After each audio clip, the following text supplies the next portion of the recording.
Mira, a mí la verdad es que un día me vino un colega y me dijo, Quillo, tú escribes, ¿no? Tengo un reto para ti. ¿A que no eres capaz de escribir una novela incluso peor que la historia de Sword Art Online? ¿A que no? Bueno, y me calenté, porque yo soy una persona de calentarse, ¿sabes? Muy de calentarse.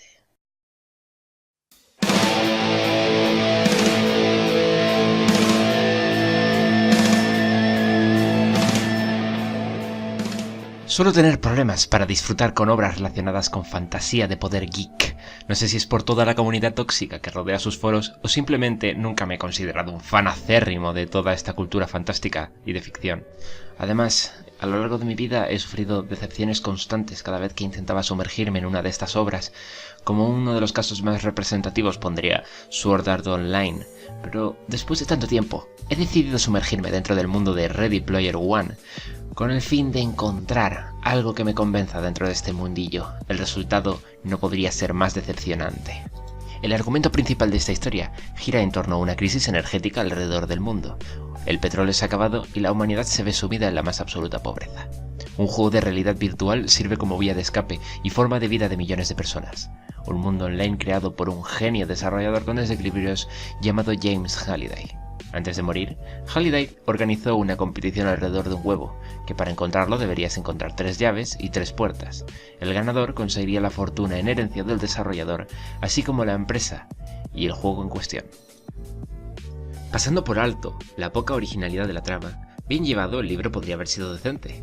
Se pueden construir puentes y, con personajes dinámicos, la historia podría haber sido interesante. Spoiler alert, no lo es. El protagonista principal es un joven en el último año de instituto llamado Wade Watts. Su padre murió cuando intentaba robar durante un apagón y su madre murió de sobredosis. Vive con su tía, la cual obviamente es una bruja, que le quita los objetos de valor al protagonista para venderlos.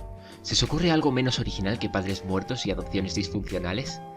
Va a clase mediante su consola de realidad virtual en uno de los muchísimos planetas que contiene el universo de Oasis. Las primeras cosas que me hicieron fruncir el ceño saltaron ante mí nada más empezar el libro.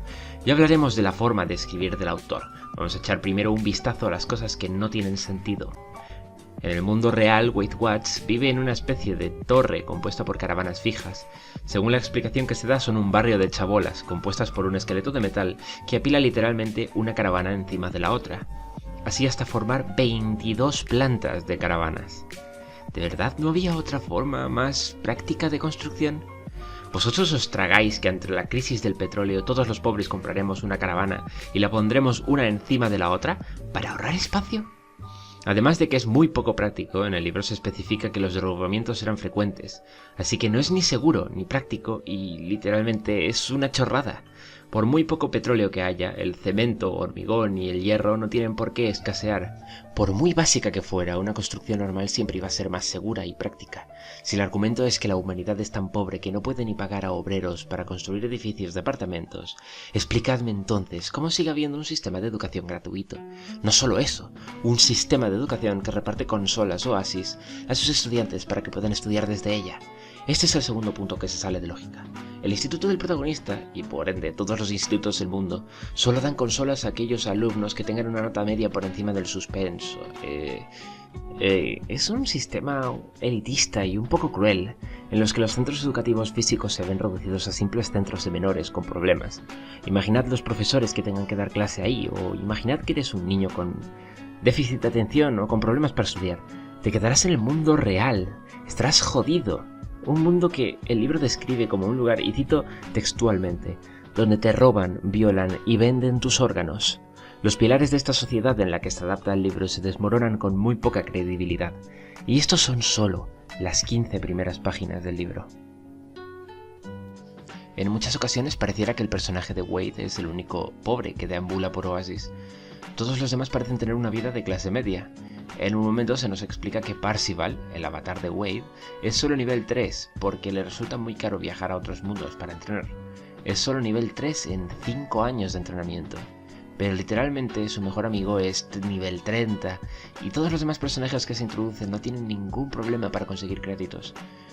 Para como se nos explica el mundo real alrededor del protagonista, en ciertos momentos pareciera que él es el único pobre del mundo. Incluso le hacían bullying cuando asistía en clases presenciales porque llevaba la ropa sucia y rota. El libro está plagado de incoherencias. El modelo más repetido de avatar femenino es el de una, y cito textualmente, actriz porno con supertetas y extremadamente delgada. Además de ser una frase horrible para un libro, ¿cuántas de vuestras conocidas creéis que, si tuvieran la oportunidad, se crearían un personaje de este estilo? Porque preguntando a las mujeres de mi entorno, todas concuerdan de que sus avatares serían muy distintos a este modelo. Dejando claro que si continúo con cada una de las incoherencias, la crítica sobrepasaría las 2 horas, pasemos a la redacción y construcción tanto de trama como de personajes. Nada más empezar la historia se nos tira a la cara una cantidad de información cargante para enseñar el porqué de la situación actual.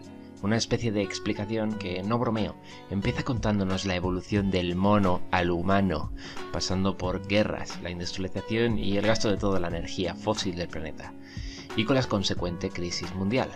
¿Para qué dejar que el lector adivine algo? Voy a darle la chapa a todo el público en el minuto 1. Un buen escritor te deja pistas, momentos, imágenes para sumergirte en su mundo. No te da una explicación de 3 páginas de por qué el mundo es como es.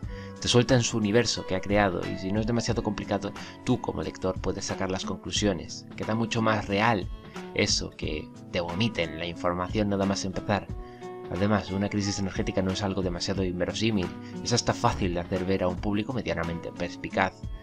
En este punto he de añadir un paréntesis para subrayar lo borde que es el escritor en ciertos puntos de la explicación, en el que literalmente llama patraña a cualquier tipo de religión, nivelándola a historias como Santa Claus o el conejillo de Pascuas.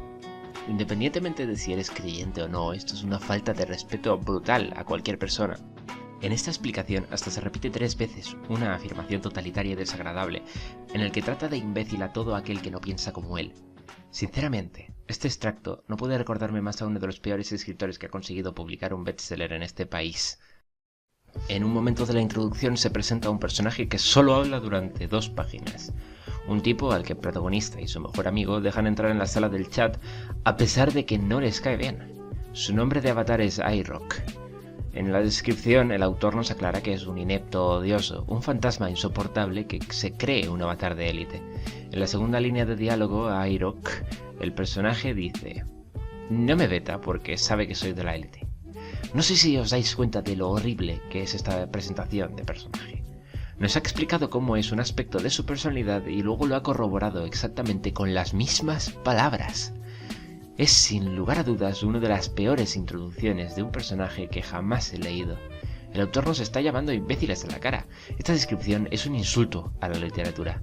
No se presenta su personalidad por lo que dice, por cómo actúa o cómo piensa. No, eso sería suponer que el que nos está leyendo sabe juntar 2 neuronas. Es mejor suponer que el lector es gilipollas, que no entenderá que si el personaje actúa como un prepotente, es un prepotente, incluso si fuerza el diálogo por encima de lo creíble para ello. iRock habla durante 2 páginas y no vuelve a tener una sola línea de diálogo en todo el libro. ¿Creéis que es el peor personaje de todo? Pues os equivocáis. En el ecuador de la trama se nos presentan 2 personajes japoneses. Sus nombres de avatar son Shoto y Daito, y son supuestos hermanos. Su principal función en el libro es de ser un estereotipo andante, sobre todo lo más básico de la cultura japonesa. No tienen ningún gusto fuera de los samuráis, manga y anime. Se pasan el día hablando sobre el puto honor, cada puto diálogo. Como escritor me sentiría avergonzado de escribir tales personajes. En cierto momento empiezan a llamar al protagonista por Parcival-san y dicen palabras fáciles como arigato, que salen en el libro tal cual escritas como se escucha. Todo esto me daban muchas ganas de recibir un tiro muy fuerte en la cara. Convenientemente para la historia acaban muertos o apartados de la trama. Pocas cosas en este libro están bien.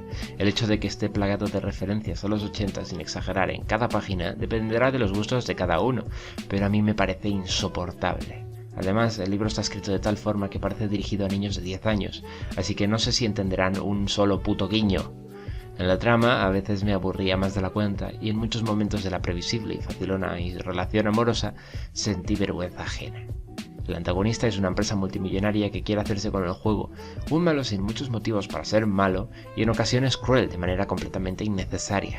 Una empresa con cadenas de televisión, proveedora de internet y, según como se nos explica, poseedora de medio mundo, ¿qué necesidad tiene de adquirir un videojuego mediante una estúpida competición, gastando millones de dólares en personal, materiales, armas y extorsionando e incluso asesinando a adolescentes dentro y fuera del juego?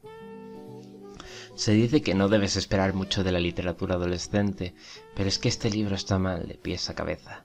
Cuanto más lo leía, más cuenta me daba de ello. Que el género de fantasía sea mediocre en general tampoco lo justifica. El protagonista es muy genérico. La personalidad de Wade se basa en la obsesión que tiene por los 80, la obsesión que tiene con una bloguera medianamente famosa y la obsesión que tiene en quedar por ridículo en muchas líneas de diálogo. Dentro de poco se va a estrenar su película. Va a estar dirigida por Steven Spielberg y a pesar de eso y de que en el tráiler no soy capaz de reconocer la mitad de las escenas del libro, no sé si ni siquiera quiero verla. Hola queridos cinéfilos, probablemente ya escuchaste hablar de un libro que nos está volviendo locos a todos. Es tan bueno y tan profundo, pero tan divertido a la vez. Se trata de Ready Player One. No hay cosa que más nervioso que me ponga que las cosas que se hacen famosas rápidamente sin tener un motivo real para ello. No sé qué más presentaros como la conclusión de esta crítica, simplemente buena suerte y tened criterio, por favor.